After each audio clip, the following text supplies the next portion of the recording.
はい、それでは今回は、裏地が分かりやすいように今回縫い目や縫い糸が見やすいように白を採用したんですけれども、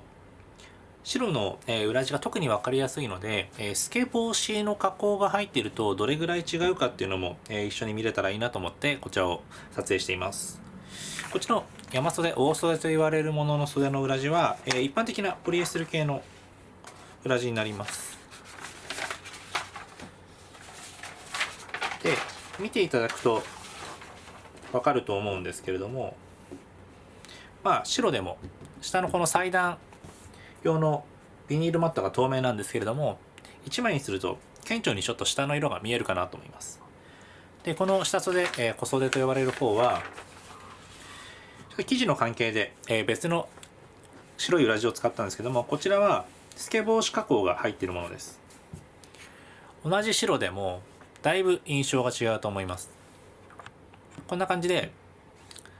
もちろん肉といって生地自体の厚さの違いもあるんですが、透け防止がないものだとこれぐらい、一応裏地としていわゆる滑りやすくて履きやすい、着用しやすいというものには問題ないんですけれども、これぐらい肌がどうしてもやっぱり近づいてしまうと見えてしまいます。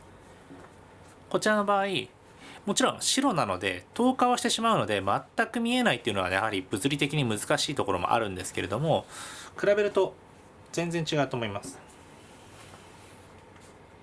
こんな感じですね。ですので白い服っていうのはとても清潔感があって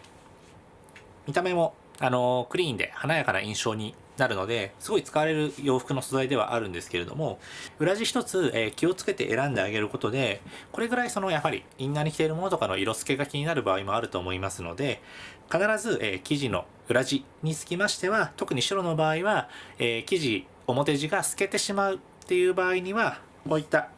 加工されたものを選んであげると、より商品のクオリティが上がって安心して着用していただける服を作れると思いますので、ぜひ選ぶ時の参考にしていただければと思います。裏地を買うという時にもそういった透け防止加工がされている、もしくは透けにくいような、折り方をしているというものが複数あると思いますので、ぜひ、選ぶ時の参考にしてもらえると嬉しいです。